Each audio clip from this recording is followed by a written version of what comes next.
wa kubadilisha historia, mwaka wa kubadilisha.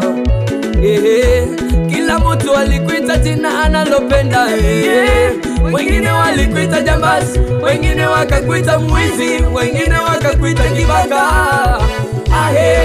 Sasa utaitwa mbarikiwa, sasa utaitwa mwana wa Mungu, sasa utaitwa